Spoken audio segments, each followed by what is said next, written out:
Me and Guy had worked together on quite a few TV shows over the years. I think 1993 we did our first show together. We've known each other a long time. And Guy paid me a visit to my studio, and we were chatting about TV and ideas for TV and what I wanted to do really next. And I was sort of ready to go back onto TV. I'd done X Factor for 3 years. I'd really enjoyed that. But I was ready to do something else on TV. And I had, at that time, I was in the middle of trying to come up with a musical featuring all the music for Take That, and I knew I needed a band to be in this musical.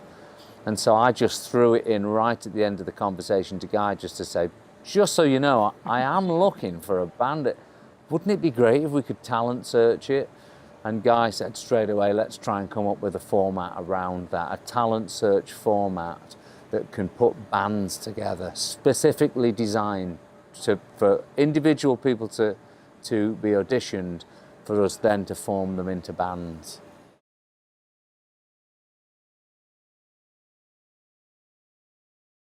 As Gary said, that was the kind of starting point, and then we have a format development team in BBC Studios, and we sat down and started thrashing through the kind of detail of it, and then we would go to Gary and go, this is where we're at, this is what we're thinking, and we'd toss it around a bit and kind of then go back and work on it. But the unique thing of the 5 stars as a sort of rating system, that was in quite early on as a kind of thing we could work with, and we really kind of refined that system. And then we were very much focused on, we didn't want to start with a large pool of people and whittle it down to one band.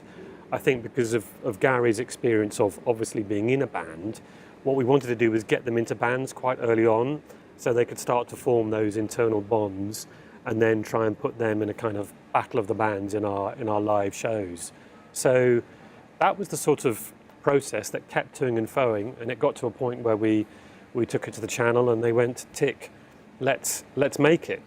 And so we did. We were auditioning all summer and recorded half the shows in the autumn, and then we've been on air at the beginning of this year, and now looking at how it could work in other territories and how a second series could work in the UK at the same time.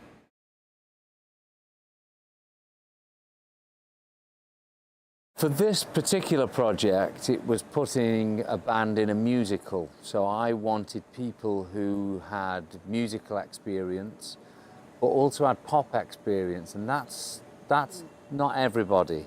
And those two worlds don't often meet. But this is a show featuring the music of Take That. So Dannii Minogue fitted perfectly in that world. She's been in musicals herself, she'd been a pop artist herself, but she'd also had the credentials of being involved in talent shows for many years. And I think what that skill brings you is the ability to look and see people who have a small flame of, okay, there's, you know, this guy here, you know, he's got potential, you know, spotting that potential, that's very important. Martin Kemp, obviously, for me, he was my boy band era. I wanted someone who'd been part of that band formation, and he worked great. Amber, obviously, was one of our early judges, and she come with the TV musical. She's in a musical in the West End at the moment, amazing singer. It's about that, really. People who aren't just talking about it, people who've done it, people who've been there and done it. So the audience can watch and go, well, actually, yes, they do know what they're talking about because we've seen them do it.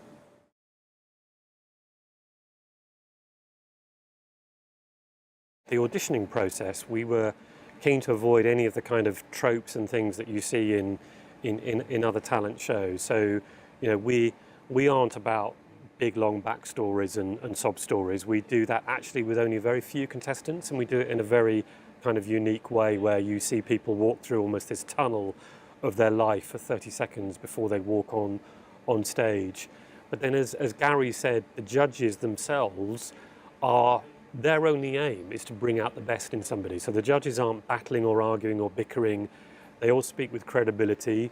They speak with warmth, but I think with honesty at the same time. So again, you know, we're not trying to give people false hope. It's a very authentic process. If you saw people with potential, you marked them. If you didn't, they were off. But again, we didn't put people on that stage who would be ridiculed for being bad. We put people on there who we thought were genuinely going to be good, and it was up to the judges to see if they thought they had the potential. And then, as we said, the other unique thing is we have this middle stage where once we've got these individuals, we put them into rough groupings, and then we make them work with a leading artist, so they're almost become a cast or an ensemble, and they have to play second fiddle to somebody else who's standing at the front. And interestingly, that came partly from one thing you told me way back about, the very early years of you. You learned so much from kind of standing behind other people and watching other people on stage, and I think that's a really important part of the authentic processes of learning from experienced people. We're trying to put that into the format, and then once they're bands, as I said, they're in battle with each other. But there's a nice little twist when the bottom two bands in the public vote. The judges can save half of them, but not necessarily all from the same band. So there's a nice little twisting mechanism in the live shows as well.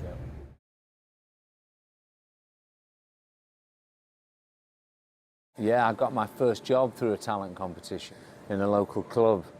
But, I don't differentiate talent competitions to just doing what I do right now, because honestly, every time I go onto TV, whether it's singing or talking, people are judging you all the time. It's something that's continuous.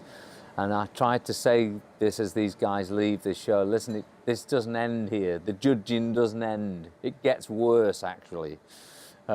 Be ready for that. That's what you do. That's part of the gamble of being in this business. That's the thrill of it as well. So, yeah.